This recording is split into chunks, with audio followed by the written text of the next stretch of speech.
नमस्कार, आदाब। आप देख रहे हैं बात मुद्दे की। मैं हूं रिजवान अहमद सिद्दीकी। मीडिया में डिबेट ने एक नई बहस को जन्म दिया है। बहस मुद्दे से भटकाना कोई नई बात नहीं है, पर कई बार जब नौबत जूतम पैजार तक पहुंच जाती है तो ऐसे में बुद्धिजीवी वर्ग की बुद्धिमत्ता पर भी कई सवाल खड़े होते हैं। बुद्धिजीवी वर्ग को अपनी मर्यादाओं का ख्याल रखना चाहिए। अब इस पर भी बहस की जरूरत आन पड़ी है। डिबेट में एंकर और मेहमानों के बीच कैसा तालमेल हो या संवाद होना चाहिए। किसी परिचर्चा में एंकर को अपनी सोच को आगे बढ़ाना है या फिर मेहमानों की राय से भी इत्तेफाक रखना है, ये भी सोच का विषय है। परिचर्चा में शरीक मेहमान कभी कभी एंकर को सीधे लांछित करने लगता है तो कभी संचालक भी अपनी बात थोपने पर आमादा रहता है।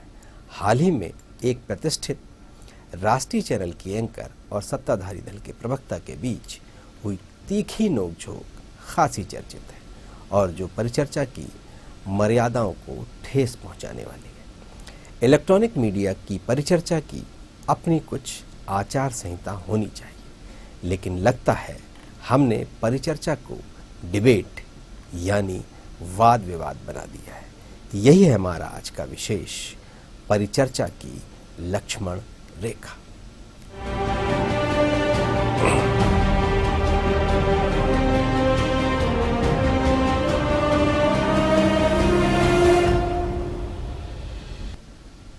इस विषय पर हम अपने मेहमानों से चर्चा करेंगे, लेकिन उसके पहले देखिए हमारी ये खास रिपोर्ट। मीडिया में किसी भी मुद्दे पर डिबेट नए निष्कर्ष की तरफ बढ़ती है।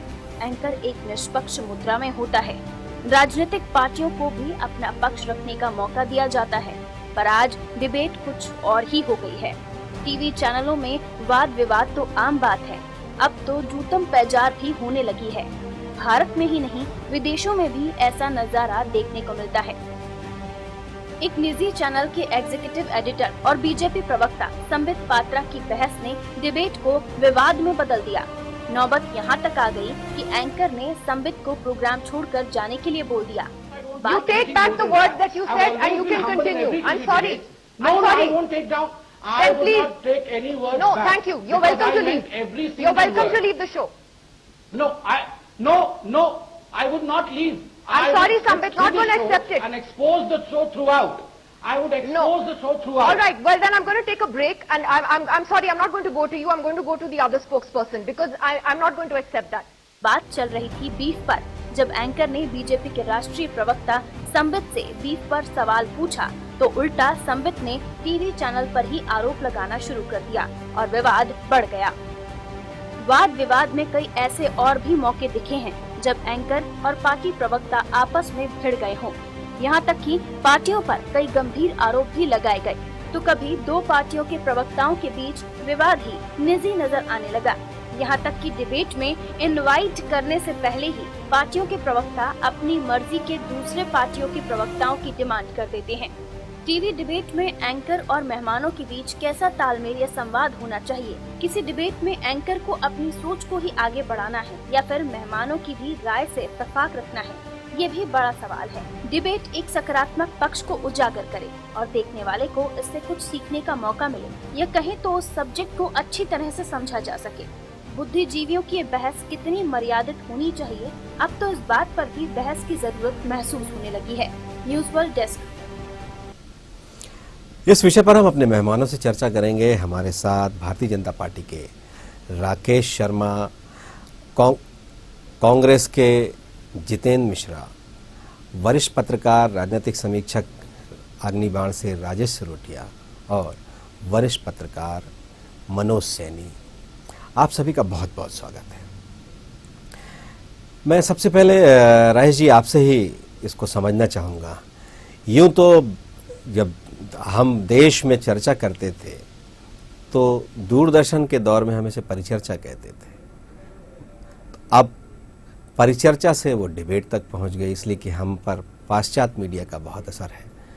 वो बात डिबेट तक पहुंच गई और जैसे ही डिबेट मतलब वाद विवाद, और जब वाद विवाद उसमें जुड़ा ही हुआ है तो कई बार विवाद भी हो जाता है।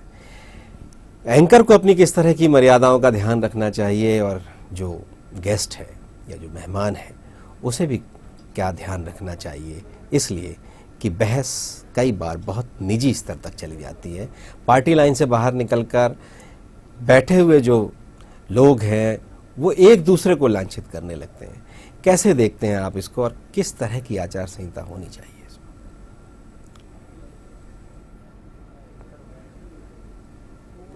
प्रोग्राम जो ऑर्गेनाइज कर रहा है, जो विषय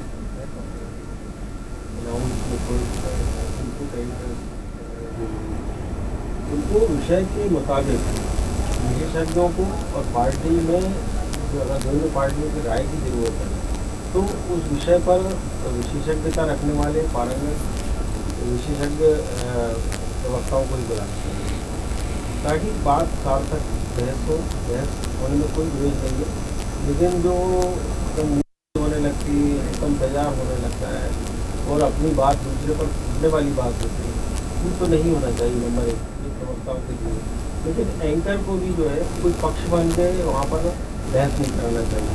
वो जो बहस का जो मुद्दा है उस पर वो सारे लोगों से सवाल करें, अपने तीखे अपने सवालों में पहलेपन रखें, उसमें सूक्ष्मता से सवाल पूछिए, उसमें इस तरह से करें, उसको फांसने की कोशिश करें, लेकिन रोकने की और लादने की कोशिश ना करें अपनी विचार को।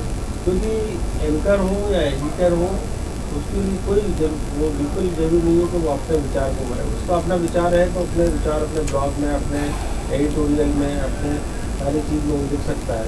लेकिन जहाँ तक किसी विषय पर वो चर्चा करा रहा है तो उसने जिन भी लोगों को बुलाया है तो वो उसके सम्मानित अतिथि है, तो उनके सम्मान का ख्याल रखने की जिम्मेदारी भी एंकर की होनी चाहिए।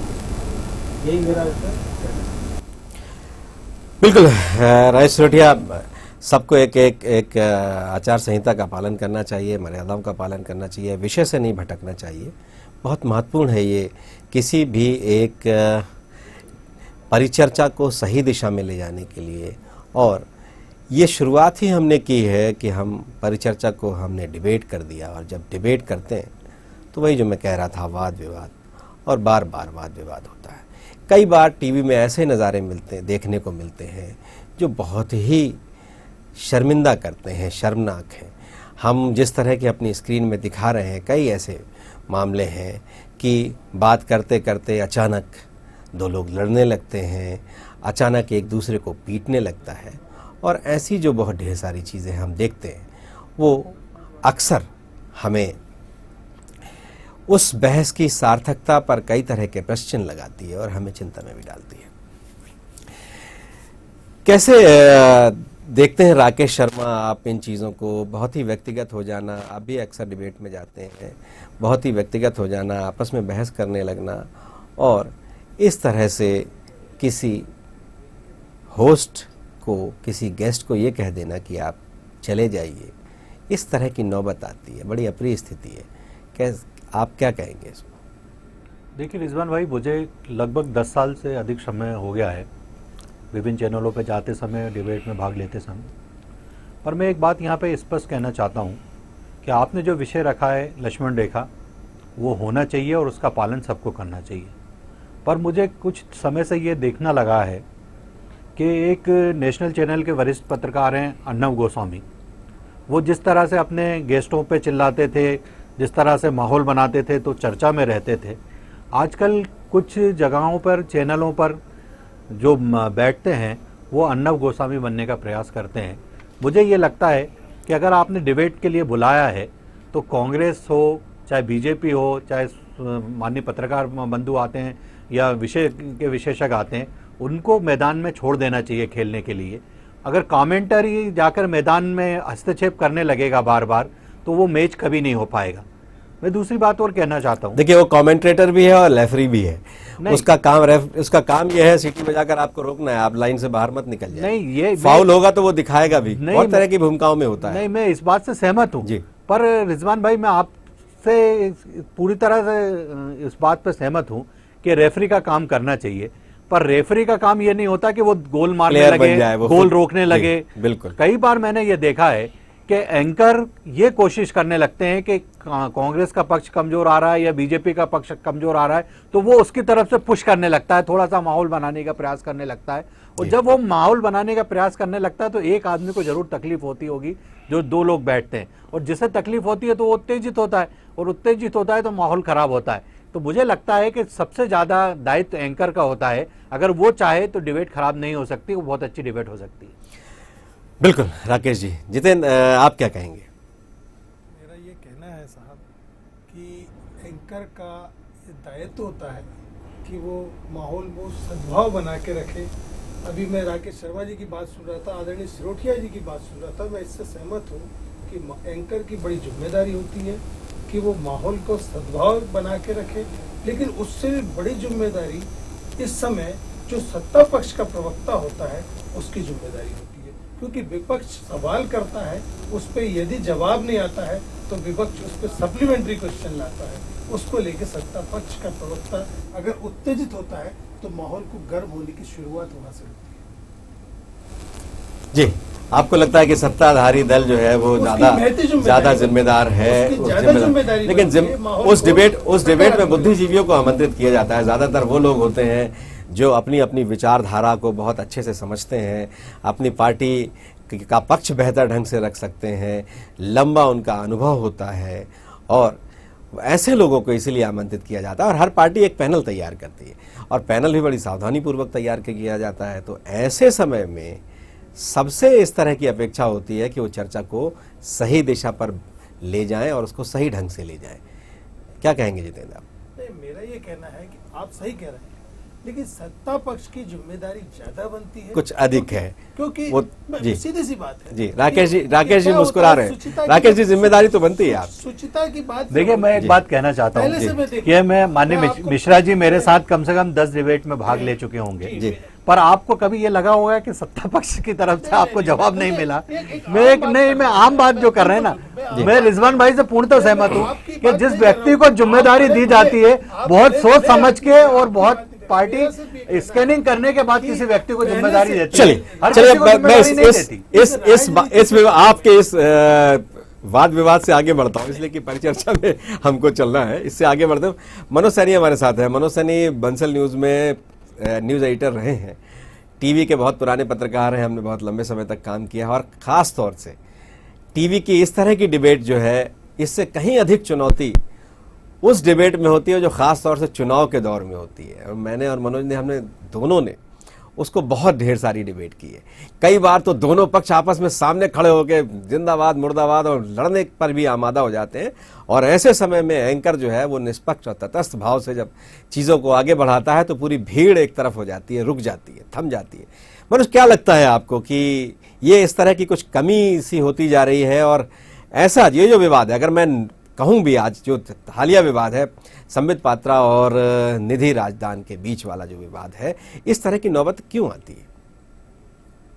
जी, मैं ये तो नहीं कहूँगा, चूंकि किसी पत्रकार को लेकर या किसी न्यूज़ चैनल को लेकर तो कुछ नहीं कहा जा सकता, लेकिन इतना ज़रूर है कि जब हम इन परिचर्चाओं को देखते हैं, हम खुद भी, जैसा आप भी कह रहे थे, कई दफ़ा हमने देखा है, और चुनाव में जब जो परिदृश्य देखने को मिलता है शायद वो इससे भी गंभीर होता है, और ऐसा लगता है कि अब पल भर में पता नहीं क्या होने वाला।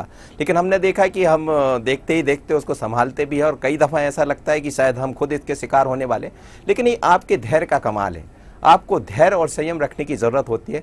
बात ये नहीं है, हुआ ये है कि तमाम सारे चैनल, एक और बड़ी बात अब देखने में ये भी आ रही है, हालांकि हम खुद चैनल में काम करते हैं, लेकिन ये देखा जाता है कि कई दफ़ा जब हम तमाम सारे लोग यहाँ बैठे हुए हैं, राजेश जी बैठे हुए हैं, बड़े सीनियर पत्रकार हैं, साथ ही कांग्रेस बीजेपी के लोग भी बैठे, मैं सुन रहा था, पर होता ये है कि सभी अपनी मर्यादा को कहीं भूलते हुए नज़र आते हैं। चाहे वो एंकर है, यदि आप एंकर बनकर वहाँ बैठे हैं तो आपको ये समझना होगा, आपका वो मेहमान है, और यदि किसी पार्टी का प्रवक्ता है, वो किसी भी पार्टी का हो, तो वो अपनी बात रखेगा, और आप यदि उसको जोश दिलाएंगे तो वो जोश में बात करेगा। लेकिन सवाल ये है कि जब जोश में बात हो रही है तो आपको होश में होना होगा, और यही शायद कमी एक देखने को मिलती है।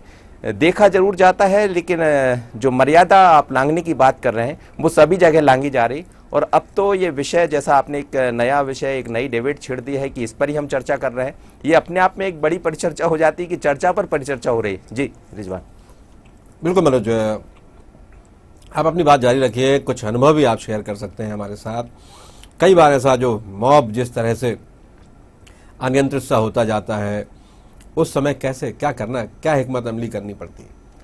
देखिए, बात यह है कि यदि कोई भी हो, चाहे किसी भी पार्टी का प्रवक्ता हो या उसका प्रतिनिधि हो, वो यदि अपनी बात रख रहा है तो हमें उसको सुनने का मौका देना ही चाहिए। और यदि हम नहीं सुन पा रहे तो फिर हमारा हक नहीं बनता है कि हम उसको बुला लें। और कई बार ये भी लगता है कि वो लगातार बोला जा रहा है और दूसरी पार्टी का जब व्यक्ति होता है, और फिर एक बड़ा हुजूम, चुनाव में तो अमूमन ये देखने को मिलता है कि एक बड़ा हुजूम जब हम किसी पार्टी के लोगों को बुलाते हैं तो दोनों ही पार्टी के काफ़ी सारे लोग आ जाते हैं।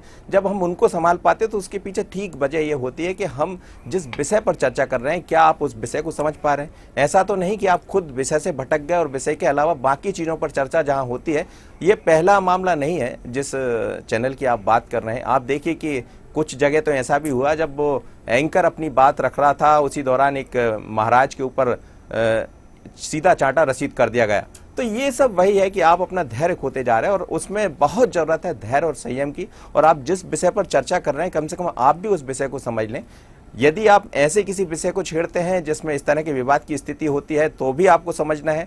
और यदि आपके सामने कोई प्रवक्ता है, कोई प्रतिनिधि है, वो अपनी बात रखता है तो उसमें भी आपको धैर्य रखना है। और हमने तो यही देखा, तमाम सारे ऐसे, देखिए आप हम रिपोर्टिंग करने जाते हैं, आपको याद होगा कि बहुत सारे ऐसे मामले आए हैं मध्य प्रदेश के अंदर, हमें करने का उनको मौका मिला है। तो वो भी एक ऐसा ही समय होता है जब किसी व्यक्ति के यहाँ कोई ऐसी दुर्घटना होती है और हमें उससे बात करना होता है। और कई दफ़ा ये भी कहा जाता है कि जाइए, आप बाहर निकल जाइए, अब आप बात नहीं कर पाएंगे, आप तो न्यूज़ चैनल वाले, आप यहाँ चले आए। लेकिन हमें अपना काम है कि हमें अपने दर्शक तक या हमारे चैनल के माध्यम से लोगों तक उस बात को सही ढंग से पहुंचाना है। जितेंद्र, आप क्या कहेंगे, कैसा, आप कैसे, क्या उम्मीद करते हैं और कैसा कहते हैं, और अभी की जो भी कुछ बहस हुई है उस पर भी आप कुछ कहना चाहेंगे, जिन चीजों को लेकर, जिन घटनाओं को लेकर हम ये चर्चा करें? मेरा मानना है ये संक्रमण काल चल रहा है, इसमें एक न एक पक्ष मीडिया पे आरोप लगा देता है। अभी अर्नब गोस्वामी जी की बात हो रही थी। अर्नब गोस्वामी जी उत्तेजित हो जाते हैं। निधि राजदान, एक दूसरे चैनल से निधि राजदान की एक अलग छवि है, बड़ी संजीदगी से बात करने वाले लोग हैं। उनके चैनल को भी आप देखें, बड़ी संजीदगी से बहस होती है। लेकिन अब यदि उनके ऊपर वो पक्ष आरोप लगाए जो खुद मीडिया से पैदा हुआ है, जो मीडिया की बदौलत सरकार में आया है, वो यदि उससे कहे कि आप एक तरफ झुके हुए हो, आपका अपना एजेंडा है, तो उसका उत्तेजित होना जायज है। सवाल वही आया जहां से मैंने शुरुआत की। कितने अगर मैं अभी आप पर उत्तेजित हो जाऊं तो आप कैसा फील? बिल्कुल आपका हक है, यदि मैं कोई गलत बात कहूं तो आपको उत्तेजित हो जाना चाहिए। लेकिन अभी ये जो एपिसोड है, खासतौर से इसमें संबित पात्रा जी को आप देखेंगे तो उन्होंने उनके ऊपर वो आरोप लगाए हैं, जबकि मीडिया की उपज मोदी सरकार है। आज 3 साल हो गए, आप अपनी ऑफिशियल प्रेस कॉन्फ्रेंस करके जवाब नहीं दे पाए। चलिए अब राकेश जी से स्थिति नहीं बता पा, अब राकेश जी से भी समझ लेते हैं कुछ। बताइए राकेश जी, कुछ कहना चाहते हैं? देखिए रिजवान भाई, मुझे ये लगता है कि 24 घंटे राजनीतिक खोल में जीने वाले लोग इसी तरह की बातें कर सकते हैं जी। आज विषय ये हो रहा है कि डिबेट में कितनी सीमा होना चाहिए, कितनी सीमा नहीं होना चाहिए जी। मुझे लगता है कि मिश्रा जी इस बात को भूलकर अभी भी राजनीतिक दौर में जी रहे हैं। नहीं, मैं अब मेरी बात पूरी हो जाती है। देखिए राकेश जी, मैंने सवाल पूछा था उनसे। नहीं, मैं अगर जो चर्चा सर्वाधिक चर्चित है मुझे उसको लेकर आप क्या कहते हैं? आपको भी कहना पड़ेगा उसको। मुझे कोई दिक्कत नहीं है, आपको भी कहना होगा उस पर। सवाल मेरा आपसे भी वही है। मुझे कोई दिक्कत नहीं है रिजवान भाई, पर आप जो मैं माननीय मेरे दोनों पत्रकार बंधुओं ने जिस बात को कहा जी कि आप हमें सम्मान से गेस्ट के रूप में बुलाते हैं, बिल्कुल आप हमारे सम्मानित मेहमान हैं। मेरा निवेदन, और अगर आपको लगता है कि हमने कोई गलती की है जी, तो आधे घंटे के बाद, कार्यक्रम खत्म होने के बाद आप हमें कार्यक्रम में भी आपको टोक सकते हैं, बता सकते हैं, एहसास करा सकते हैं। एहसास करा जाने को नहीं। हाँ, ये मेरा यही निवेदन है कि आपने मुझे सम्मान से बुलाया है और एक मेरा सम्मान है, और मैं अकेला राकेश शर्मा की यहाँ नहीं बैठा, पूरा पार्टी मेरे पीछे खड़ी हुई है। अगर आप मेरा अपमान कर रहे हैं तो मतलब पूरी पार्टी का अपमान कर रहे हैं। तो इस तरह के जो लक्ष्मण रेखा है उसका दोनों को पालन करना पड़ेगा। एक व्यक्ति अगर सोचे कि मैं अच्छा बन के बैठा रहा हूं और दूसरा आदमी टीचर फेंकता रहे, या आपको भी ध्यान रखना पड़ेगा कि आप एक बड़ी राष्ट्रीय पार्टी, जो अंतर्राष्ट्रीय स्तर पर सबसे बड़ी पार्टी है और जिसके सबसे अधिक मेंबर हैं, आपका दावा है, तो आपको भी ध्यान रखना पड़ेगा कि आप सीधे एक सोशल मीडिया छाप कमेंट करने वाले व्यक्ति की तरह आपको ही व्यवहार नहीं करना होगा। इसका आपको भी ध्यान रखना पड़ेगा। देखिए रिजवान भाई, मुझे एक बात ये आपकी अच्छी लगी जी कि हम अपने दायित्व का निर्वहन करते हैं जी, और अगर हम अपने दायित्व का निर्वहन नहीं करते तो कहीं ना कहीं पार्टी की तरफ से भी हम पे रोक लगती, बिल्कुल, और चैनलों की तरफ से भी रोक लगती जी।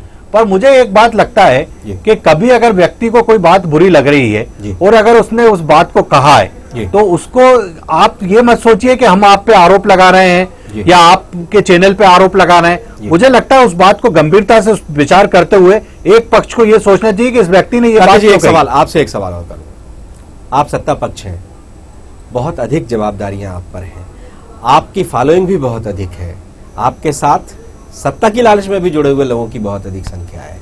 ऐसे समय में जब आप सीधे मीडिया को लांछित करते हैं तो ये ऐसा करने से एक प्रवृत्ति बढ़ती है और मीडिया को स्वतंत्र और निष्पक्ष रूप से काम करने में ऐसे चीज़ों से बाधाएं भी आएंगी।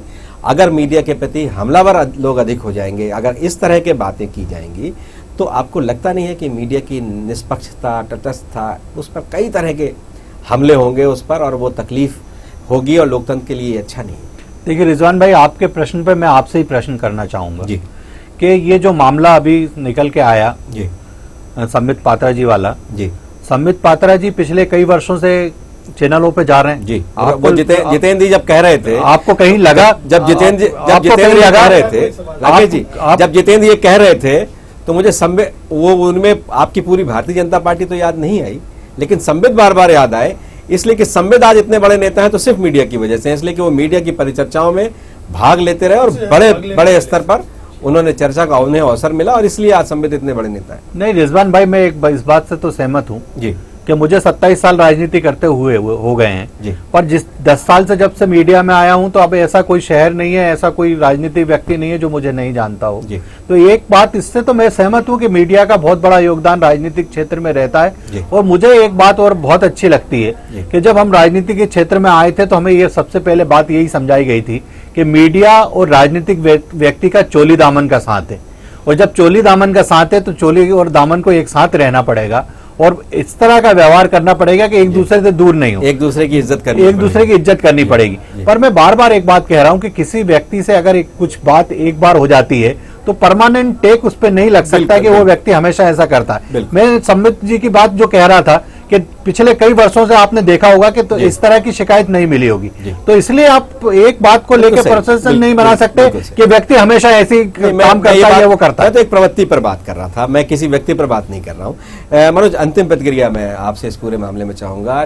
टीवी की इस तरह की डिबेट और ये चर्चाएं हमने अभी आपस में की, सबसे इस तरह की जो डिबेट है उसमें ये दोधारी तलवार है। हमको दोनों पक्षों को बहुत मजबूती के साथ अपने अपने भूमिकाओं में रहना पड़ेगा, और ये अक्सर जो लांछन लगा देने वाली प्रक्रिया है या थोप देने वाली, अर्णव का नाम अर्णव का कई बार नाम आ गया, और एक नाम और लिया था। मैं इस पूरे प्रोग्राम में नाम वैसे लेना नहीं चाह रहा था किसी का भी, लेकिन एक नाम और आ गया, अभी राजेश जी ने भी नाम लिया, एक महिला एंकर का, एक बड़े प्रतिष्ठित चैनल के, वो भी आजकल बिल्कुल नाक भाव सिकोड़ कर जिस तरह से वो जिस अंदाज में, अभी बीच में मैं एक वो भी देख रहा था, एक किसी ने फेसबुक, सोशल मीडिया है, बड़ा नेगेटिव और सकारात्मक दोनों तरह की चीज़ें होती हैं, उसमें पुराने जो एंकर हैं, खासतौर से जो महिला पुरानी एंकर हैं, उसमें उनका छोटी क्लिपिंग डाली गई थी और उसमें कहा गया था कि देखिए ये ना रोती हैं, ना बहुत चीखती हैं, ना चिल्लाती हैं, लेकिन इनको लोग बहुत गंभीरता से आज भी लेते हैं। तो ये इस तरह की जो चीज़ें हैं, इस पर आप क्या कहेंगे? देखिए रिजवान जी, मीडिया ट्रायल एक नाम चलता है और अब होने ये लगा है कि मीडिया खुद एक ट्रायल करने लगता है, जबकि ये किसी मीडिया या किसी चैनल या किसी अखबार का वो नहीं है कि वो खुद ट्रायल करने लगे या वो खुद डिसीजन मेकर हो जाए। लेकिन होता ये है कि जब एंकर डिसीजन मेकर हो जाता है या वो ये कहने की कोशिश करता है तो विवाद का विषय बनता है। ये बात बिल्कुल सच है। आप जिन दो पत्रकारों का नाम ले रहे थे, अब आप देखिए एक चीज़ और आपको देखना होगा, हम लोग चैनल में काम करने वाले हैं, जब कभी इस तरह की बहस हुई है चैनल में तो आप देखिए उस वक्त की टीआरपी, आप टीआरपी का जो कमाल देखिएगा कि उस वक्त की आप टीआरपी उठा के देखिएगा तो जो जहां एक साहब मदारी भी मजमा लगाता है तो लोग उसको भी देखने रुक जाते हैं, भीड़ इकट्ठी होगी तो वहां भी रुकते हैं। बिल्कुल मनोज सैनी आप हमारे साथ जुड़े, राजेश रेड्डी आप हमारे साथ जुड़े, जितेंद्र मिश्रा आप हमारे साथ जुड़े और राकेश शर्मा आप हमारे साथ जुड़े, आपका बहुत बहुत धन्यवाद। तो अब सवाल यही है कि परिचर्चा करनी है कि डिबेट करनी है? अगर परिचर्चा करेंगे तो हो सकता है उसमें अमृत, जो मंथन होगा उसमें कुछ अमृत निकलेगा। समुद्र मंथन में, और अगर हमने उसको डिबेट किया, मतलब वाद फिर विवाद फिर वाद फिर विवाद, अगर हम ये करते रहे तो मुझे लगता है इन चर्चाओं की सार्थकता पर प्रश्न चिन्ह लगने लगेगा और लोग हो सकता है इसे देखें तो बहुत, लेकिन इसकी चर्चा भी बहुत करें, लेकिन इससे मीडिया को सम्मान तो नहीं मिलने वाला है। ठीक है, कुछ अंक आपको शायद ज़्यादा मिल जाए, तो ये समझना होगा इसलिए कि अगर मीडिया का सम्मान बना रहेगा तभी पत्रकारिता आगे बढ़ेगी, नहीं तो आपकी निष्पक्षता पर सवाल खड़े होंगे, और जब सवाल खड़े होंगे तो जाहिर सी बात है गरिमा को ठेस पहुंचेगी। हमारे इस कार्यक्रम में बस इतना ही। खबरों का सिलसिला जारी रहेगा। हम कल फिर मिलेंगे एक नए मुद्दे के साथ, तब तक मुझे दीजिए इजाज़त।